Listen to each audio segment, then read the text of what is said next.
Connection is good, everything's good. Yeah, it's fine. Yeah. Recording in progress. So go to the product life cycle. What is a product life cycle? The product life cycle is the length from the time at which a product is being introduced to customers Yes. until it is being taken away from the market. That is what product life cycle is. The length at which the product is being introduced to the customers until it is being taken away from the market. The life is a product. It's just about life of individuals too. Yeah. So that is life cycle. So here they said products do not last forever. A typical cycle for a product is as follows. So we start with the introduction, which is, before the introduction, you have to think about design, product design, which brings about a product development. Okay. So the first is a product development. First, a product is developed. The prototype is tested and market research carried out before the product is launched onto the market. There are no sales at this time. So the first stage in the life of a product is the development of that product, where the prototype will be produced to test in the market. Yes. Then you are not talking about selling. You want to get feedback to know if the product will be a success or not. Maybe some. And if there are adjustments that has to be made to the product, you get to know through that. Yes. Then the next stage, as soon as that is done, the next stage is to introduce or launch the product to the market. Yes. So here, sales go slowly at first because most consumers are not aware of its existence. Informative advertising is used until the product becomes known. Price skimming may be used if the product is a new development and there are no competitors. No profits are made at this point as development costs have not yet been covered. So the introduction stage. Mm-hmm. There are two things you have to put into consideration. First, the kind of advertisement you should do. The kind of advertisement you should do when you are still introducing the products to the market is informative advertisement. Yes. So they need to be informed. Because at that point in time, at that period, sales will not increase. It is not expected to have a high sales return, it's not expected to have high revenue at that stage. Yes. So you still have to spend more on informative advertisement. And if you think you need to strategize your price too, you have to use price skimming. I think you know price skimming, right? Yes. Okay. So price skimming means you are charging a higher price so that customers feel like the product is of great quality, especially if there's no competitor. There are no competitors in the market for that product. The third stage, this is when the products start growing in terms of sales. Sales starts to grow rapidly. The advertising is changed to persuasive advertising to encourage brand loyalty. Prices are reduced a little as new competitors enter the market and try to take customers.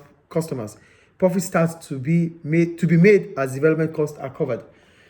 When you introduce the products to the market, at that point in time, you might still not cover for development cost.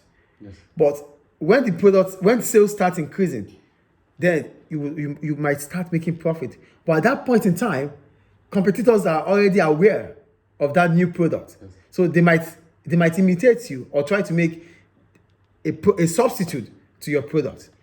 So at that point in time, what you should put into mind is trying to create brand loyalty. So at that time, you have to start thinking about using persuasive advertisement. Yes. So that you can retain your customers because competitors are start coming into the market. I think that point is clear. Yeah. Then the fourth stage is maturity.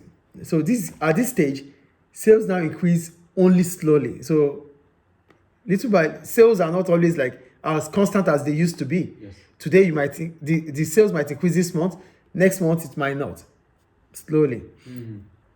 Why? Because the competition is intense. Competition has started coming in. Competitors are because of the success of your product. Yes. Competitors will start coming into competitors will start producing the same type of product or the same use of that product.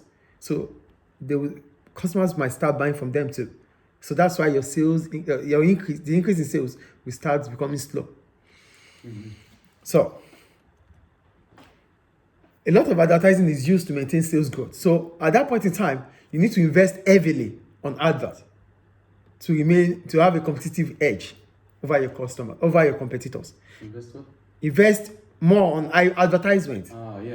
Yeah. High investment on advertisement is needed there. Yes. Because the competition is fierce.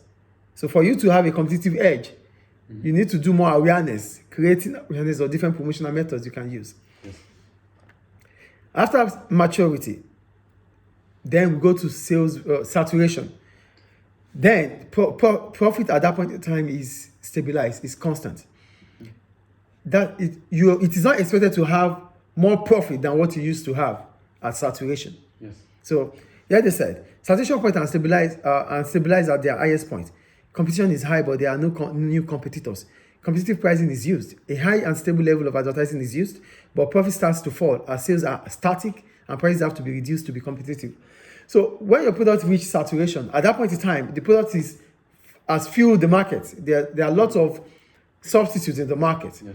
So what you have to do at that time is to start using competitive pricing strategy to sell at the same price as your competitors. Mm-hmm. So that's the first thing you have to think about. Then you also try to stabilize your advert.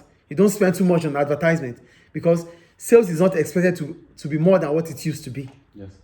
And profit is not expected to be more than what it used to be. Yes. So you have to start thinking about slowing things down in terms of advertisement. Then as soon as that is done, the last stage there is decline. Yes. So for decline, sales of the product is in decline. So at decline, this is when you start thinking about new methods of improving the life, extending the life of your product. So you have to start thinking about extension strategies for your product. Yes. So here they say sales of the product decline as sales of the product decline as new products come along or because the product has lost its appeal. The product is usually withdrawn from the market when sales become so low and prices have been reduced so far that it becomes unprofitable to produce the product. Advertising is reduced and then stopped. Yes. So the process of what happens to a product is called the product life cycle. So at the end of it all, it is about how you develop the product, the introduction of the product, growth of the product in terms of sale, the maturity, coming back to saturation, and then decline. In decline, Yes. you don't expect, there's nothing to invest further. You start thinking about what next to do about the product.